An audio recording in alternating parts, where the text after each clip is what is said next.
विधो स्मरणं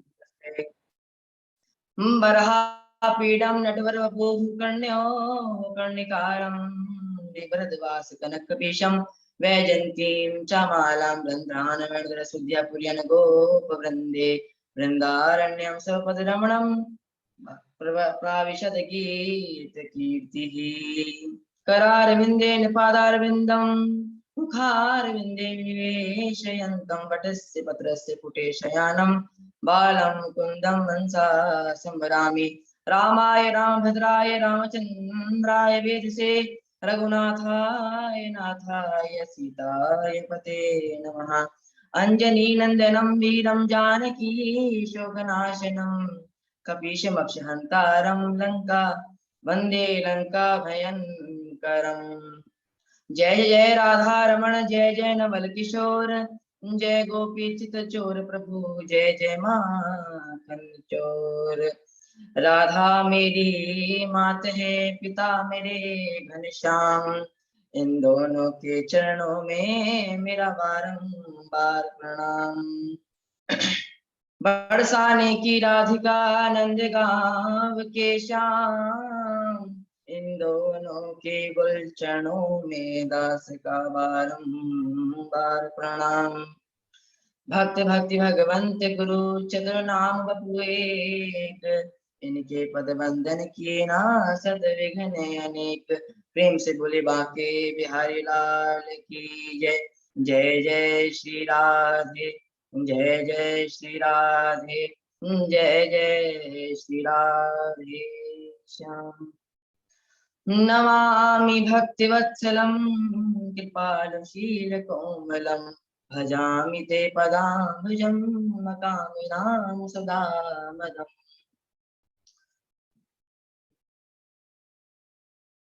बोले बाके बिहारी लाल की अनंत कोटि ब्रह्मांड नायक दर्पदरन पटिया सिंधु पर ब्रह्म भगवान श्री कृष्ण एवं श्रीमती राधा रानी जी के चरणों में दास का बारंबार प्रणाम। समुपस्थित भागवत भक्त भागवत अनुरागी भक्तिमयी मातृशक्ति सज्जनों और जूम ऐप के माध्यम से कथा को श्रवण करने वाले भगवान के अत्यंत प्रिय भागवत अनुरागी को इस दास का बारंबार प्रणाम।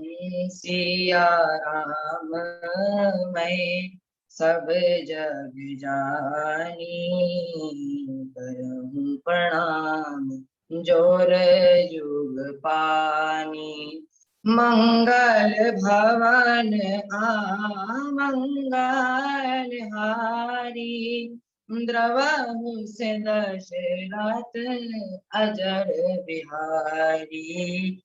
सिया राम मैं सब जग जानी करहूं प्रणाम जोर जुग पानी। सिया राम मैं सब जग जानी करहूं प्रणाम जोर जुग पानी। बाबा जी अर्थात तुलसीदास जी कहते हैं रामचरितमानस में कि मेरे रघुकुल मणि मेरे सीताराम जी हर वस्तु में हर प्राणी में विद्यमान है। तो सिया राम में सब जग जानी करूं प्रणाम जोर जुग पानी। सभी को मेरा बारंबार प्रणाम।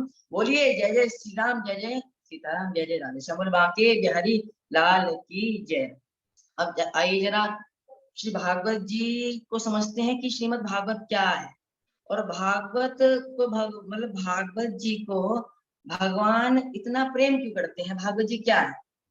भागवतः इदं स्वरूपम भागवतम जो भगवान का स्वरूप है वही श्रीमद् भागवत जी है। तेन तेन्यम वाङ्मय मूर्ति प्रत्यक्ष कृष्ण एव ही जो स्वयं भगवान श्री कृष्ण है। तो यह श्रीमद् भागवत भगवान श्री कृष्ण का वांगमयी शब्दमयी रूप है। तो ऐसे भगवान के वांगमयी शब्दमयी रूप को हम और मैं दास अपने श्री भगवान कृष्ण और श्रीमती राधा रानी संग श्रीमद् भागवत को प्रणाम करते हैं। भागवतः प्रोक्तम भागवतम जिसका भगवान ने उपदेश किया है वह श्रीमद् भागवत है। तो ऐसी श्रीमद् भागवत के अंदर कम से कम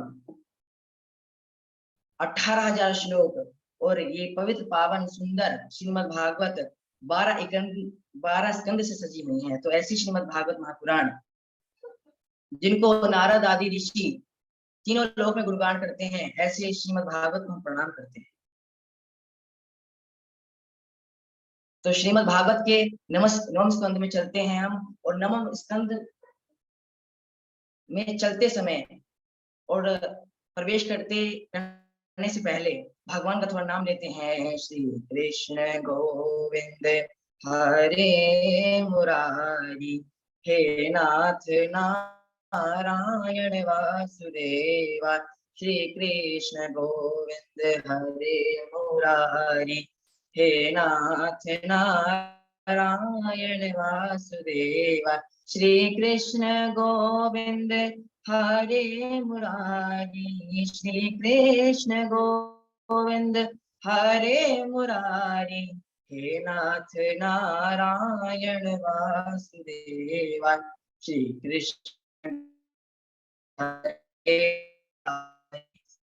नारायण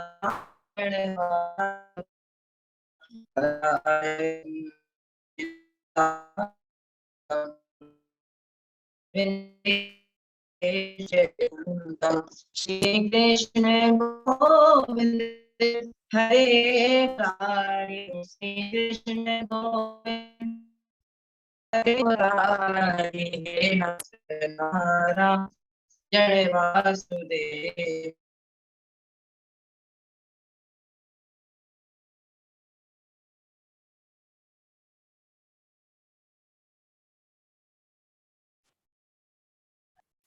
श्री कृष्ण गोविंद हरे मुरारी, हे नाथ नारायण वासुदेवा। वटस्य भद्रसेतुते शयानं, बालमुकुन्दं मनसा स्मरामि।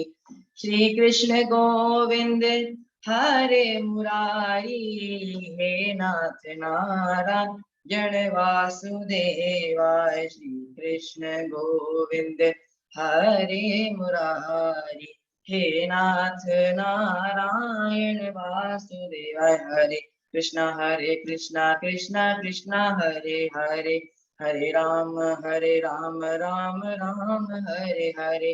हरे कृष्णा कृष्णा कृष्णा हरे हरे, हरे राम राम राम हरे हरे। हरे कृष्णा कृष्णा कृष्णा हरे हरे, हरे राम राम राम हरे हरे। बोले बांके बिहारी लाल की जय। जय जय श्री राधे श्याम। बहुत ही सुंदर आज का दिन है कि गुरु कृपा से, गुरु जी की असीम कृपा से आज हमें वक्तव्य देने का मौका मिला। और आइए नवम स्कंद में प्रवेश करते हैं और इक्ष्वाकु का वंश वर्णन में हम प्रवेश करते हैं। उससे पहले एक प्रश्न आता है, हर किसी का प्रश्न है कि भगवान से मिलने का सही तरीका क्या है। भागवत में ही जब गंधर्व प्रश्न करते हैं नारद जी से कि दयाया सर्वभूतेषु संतुष्टयेन केन वा सर्व इंद्रियोपशांत्य च तुष्यत्याशु जनार्दन। दयाया सर्वभूतेषु संतुष्टयेन केन वा सर्व इंद्रियोपशांत्य च तुष्यत्याशु जनार्दन। भगवान कैसे मिलेंगे। नारद जी कहते हैं भगवान कैसे प्रसन्न होंगे।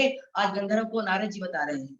नारद जी कहते हैं कि दया या सर्वभूतेषु, सभी भूतों अर्थात सभी लोगों, सभी प्राणियों पर दया रखकर, दया या सर्वभूतेषु संतुष्ट येन केनवा, जैसे तैसे, जैसे सुख हो दुख हो, अनुकूल समय हो प्रतिकूल समय हो, जैसा भी समय हो, आपको एकदम अपने आप को संतुष्ट रखना है। भगवान जय थोड़ा दें क्या ज्यादा दें, हमें संतुष्ट रहना है। क्योंकि भगवान कन्हैया जो करते हैं एकदम सही करते हैं।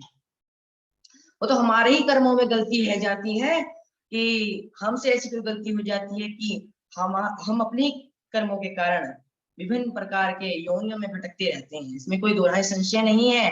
तो सभी प्राणियों के ऊपर दया का भाव और जैसे तैसे संतुष्ट रहना। और तीसरा दया या सर्वभूतेषु संतुष्ट येन केनवा सर्व इंद्रियोपशांत्य तुष्यत्या जनार्दन। अपनी इंद्रियों पर, अपने इन कर्ण, अपने इन आंखें, अपने इन जिह्वा, इन सभी को अपने इंद्रियों को संभाल कर और इनको अपने श्री कृष्ण भगवान में, कन्हैया में लगा के अपनी सारी इंद्रियों को हम अपनी इंद्रियों को जीत भी सकते हैं। और ये 3 सत्कर्म करके भगवान हमसे प्रसन्न तो होंगे और इसमें कोई दो राय नहीं है। इसका प्रमाण श्रीमद् भागवत है कि एक दिन भगवान कन्हैया में साक्षात दर्शन देंगे, भागवत प्राप्ति होगी, इसमें कोई दो राय की बात नहीं है, संशय नहीं है। तो बड़ा ही सुंदर प्रश्न है, लोगों का है, किसी का है, हमारा भी है। तो आइए नवम स्कंद में प्रवेश करते हैं। नवम स्कंद को ईशानु कथा भी कहते हैं। अब ये जो नवम स्कंद है इसे ईशानु कथा भी कहते हैं, जिसमें भगवान व भगवान के प्रिय भक्तों का वर्णन होता है, सुंदर वर्णन होता है, उसे ही ईशानु कथा कहते हैं प्यारे। ऐसे श्री नवम स्कंद को हम यानी ईशानु कथा भी कहते हैं, ईशानु कथा भी कहते हैं, उन्हें प्रणाम करते हैं। और सुखदेव जी कहते हैं राजा परीक्षित से कि परीक्षित,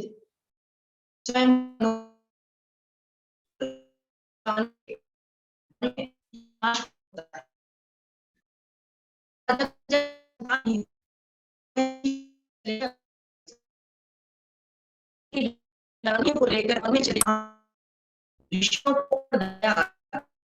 उन्होंने के कारण एक जग कराया। एक दिन क्या हुआ कि युवनाश को रात्रि को बहुत जोरों की प्यास लगी। तो युवनाश जब प्यास लगी तो यज्ञशाला में अभिमंत्रित वेद धुनि से अभिमंत्रित किया हुआ जल अनजाने में युवनाश ने पान कर लिया। जब पान किया तो कुछ समय के बाद उनके गर्भ हो गए। ये जो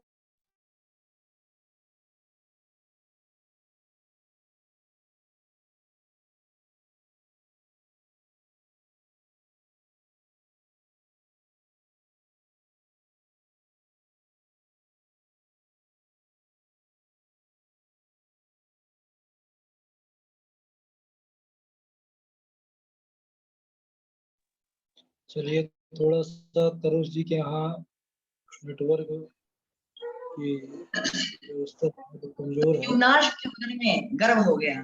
कुछ समय बीतने के बाद दाहिनी कोख को युवनाश की दाहिनी कोख को फाड़कर एक पुत्र ने जन्म लिया।